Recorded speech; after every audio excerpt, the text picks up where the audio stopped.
welcome to the CIMA Business Leadership Series.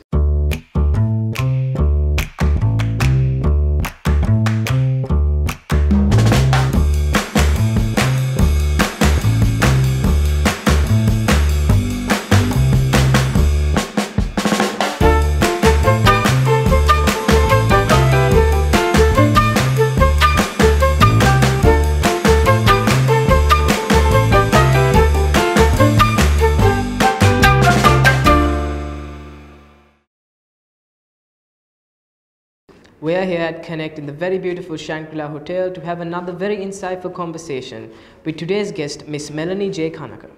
She's the Vice President of the Chartered Institute of Management Accountants, the Head Finance and Administration at World Bank for Sri Lanka and Maldives. She's also the third female and the first outside of Europe to hold this prestigious office in the 102-year history of the CIMA Institute.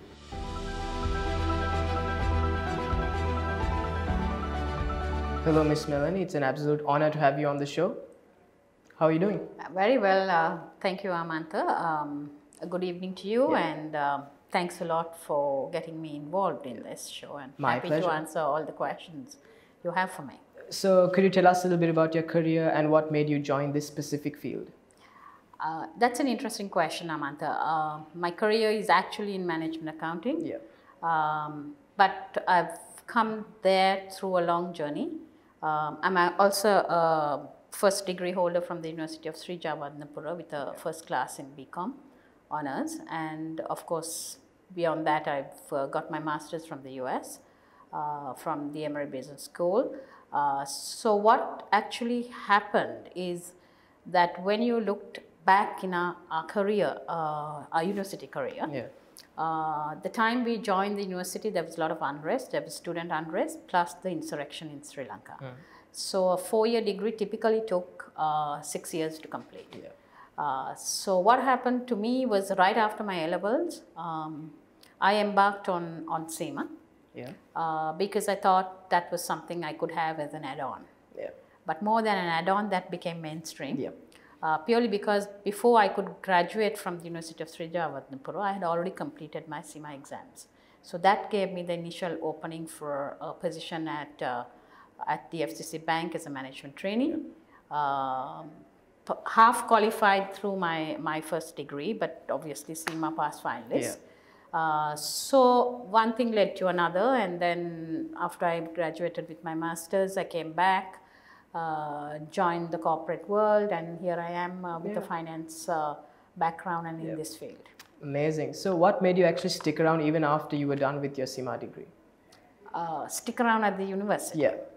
See, I always thought that a professional qualification per se was not adequate because it's important for somebody to be rooted and grounded in a discipline of education. And of course, university education gives you more than the book learning. It gives you the learning of life. And particularly when you think about our local universities, what happens is that you go through different phases. You go through a ragging phase, you go through a different environment, I mean something you're not used to, but you just adjust. You get into the sporting arena, then you're dealing with people from different walks of life, which is not particularly the same walk of life that you would have in your high school. So I thought the university degree, I mean, it didn't matter to me because I was still working as a management trainee, and I just took time off to do my exams. And then there was so much of overlap between the CIMA syllabus and the BCom degree course. So I thought I'll just stick around and continue, and then obviously once I secured the first class, I thought it was more than the basics. I should be looking at something bigger, and that was the opening of the Fulbright scholarship, and then onward to get my master's, specializing in corporate finance and strategy at Emory Business School in Atlanta, Georgia. So these were the experiences, and I'm glad I stuck on. So speaking about CIMA and education, do you think education is key prior to embarking on a professional career, or the work experience gained while working? Or do you think those two factors go hand in hand and complement each other? Absolutely, spot on, Amantha. You couldn't be more perfect. See, a professional grounding is absolutely required for two things. Firstly, through a professional grounding, you get the basics of the standards, the ethics, and the way of actually carrying out a code of conduct within the profession. Yeah. And then on the second prong of that is that you get a good founding education on the specifics of that particular profession. So together, these two together, the knowledge as well as the ethics and the business sense and the code of conducts are absolutely important. So that is the education part of it. That is the professional qualification and the professional part of it. And then of course that alone won't make you a professional. So you have to tie that, you have to marry that with your work experience. So I think one without the other will not bring a smart professional. You just need both education as well as the experience. Couldn't have been said in a better way. So it's very safe to say that you have a very illustrious career. So what advice would you give young startups that are planning on building a business amidst a pandemic? Yeah, so there are a couple of things that startups need to kind of look at. We are right now in what I term an absolute example of a VUCA world.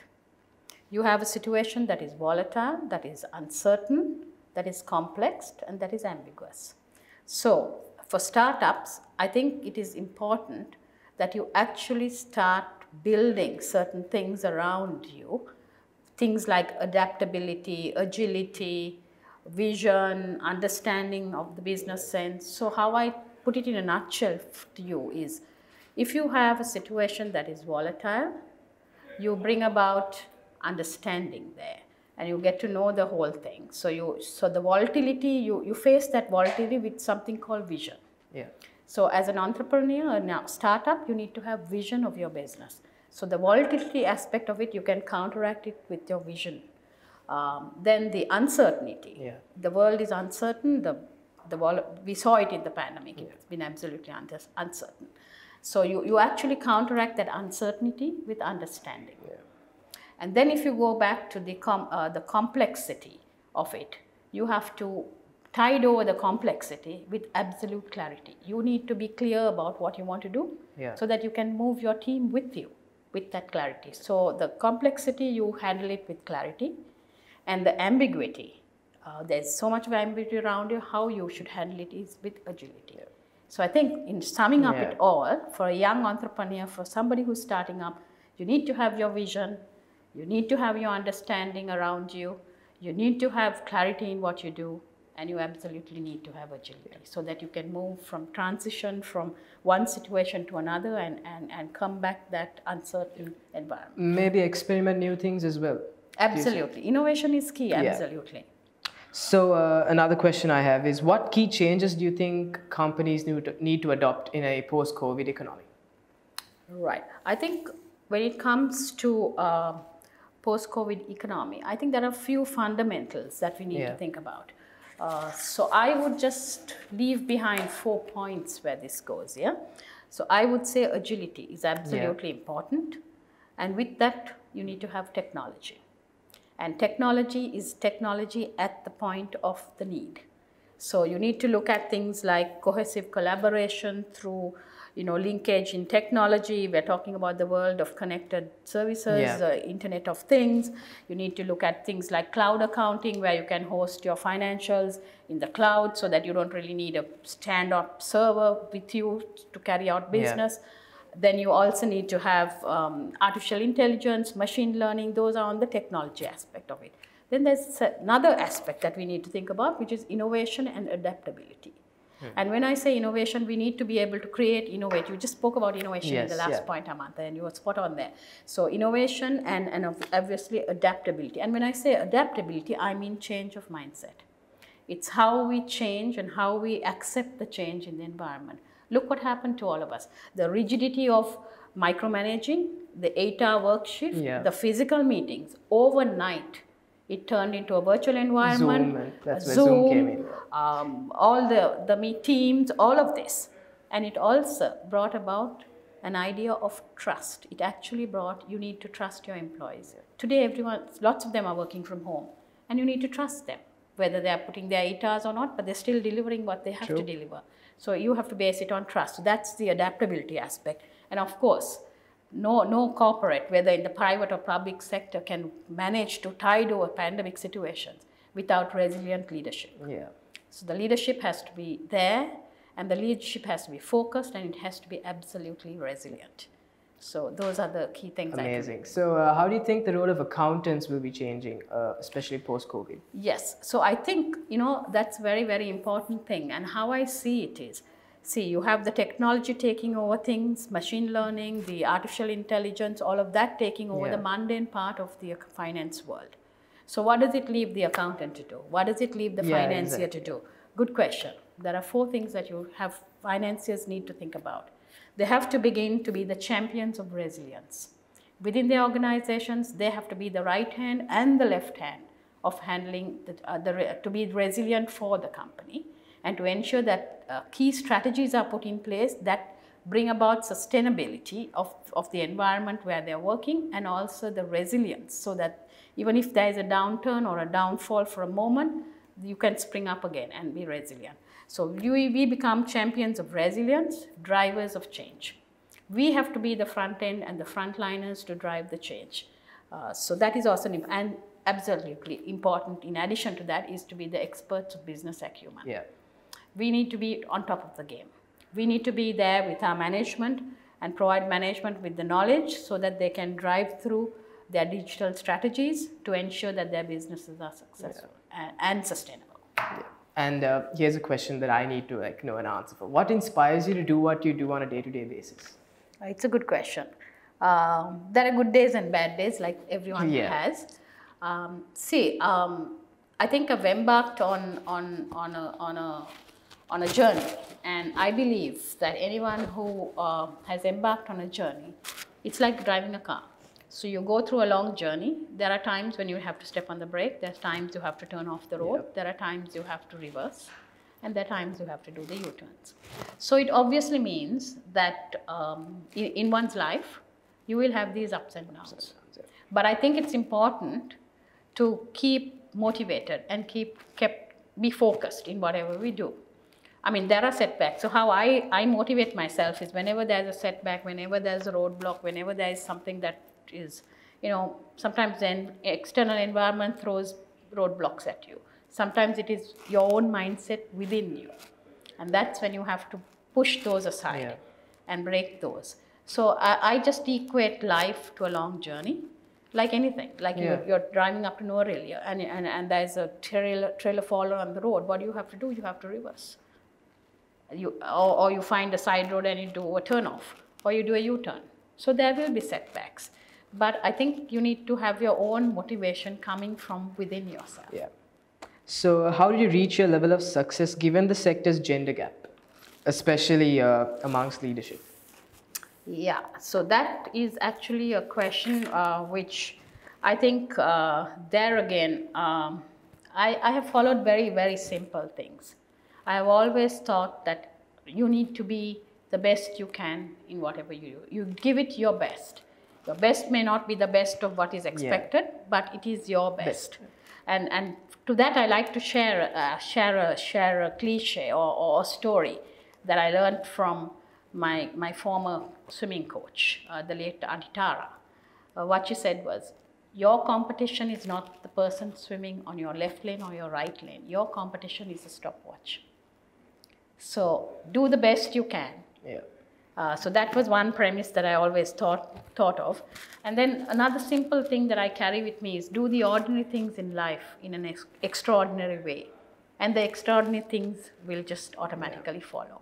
So you just do what you can the best way you can. And the other thing is, I think there are external barriers I spoke to you about. So you have external barriers. I mean, in my journey to this position, I faced external barriers from the environment, from my own fraternity. There were people who put roadblocks. There were people who put lots of challenges. But you should realize these external barriers, you need to identify them and you have to work around it. So you find a way around it. So that's another thing. And then the other thing is, I think you have to lean in. This is something I learned from Sheryl Sandberg's book. It's called Lean In. So she talks about internal barriers, which your mindset inside of you. You think, oh, I'm not male, so therefore I can't reach to this position. right? So that is internally, I am internalizing that there is a barrier. You need to try to break all those internal barriers, and you should never hold yourself back. You just lean in and lean forward, so that, and stand up and be counted. Take responsibility. Put your hand up. Take responsibility. If you fail, it doesn't matter. And then the other thing is that you also need to understand that once you start doing that and you stand above the parapet wall, people recognize, they see the leadership in you, and then they start beginning to trust and give you more positions. And also you have to develop your own self-confidence. Yes, that is yours. Yeah. So that's what I can say. So in my walk to leadership in this particular role also, and in many other roles, I live by these 4 things. It's very inspirational actually listening to it right now. So you have a very impressive resume. So what advice would you give the young female watching this right now who wants to start her own business? Yeah, so what I can say is you need to have very, very simple things. Like I said, you have to have a vision, you have to have a passion, you have to have a commitment, but I think you also have to have a strong set of values. You know, you should be rooted and grounded in ethics. Coupled with that, you need to have a sterling commitment to your passion, to what you want to do, right? And then you also have to believe in yourself. So as I said, I think lots of female professionals I have met, female entrepreneurs I have met, they do have the required passion. They do have the perseverance.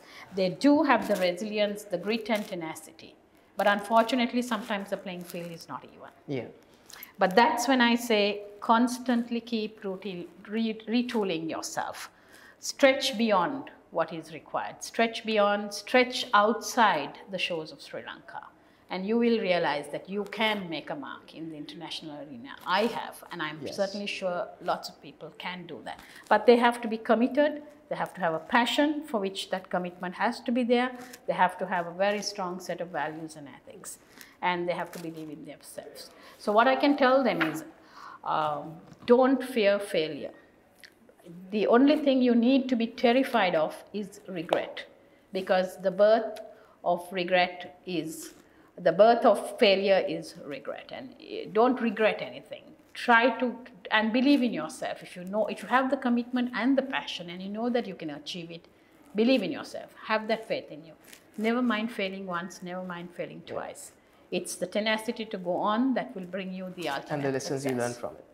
Thank you so much, Ms. Melanie. Thank you so much for that inspirational and insightful conversation. Thank you very much, Amantha, and I wish you all the very best. You too. So that concludes today's episode. Thank you so much for watching, and I'll see you again next week with another very eminent personality. Until next time, this is your host Amantha Pereira signing off.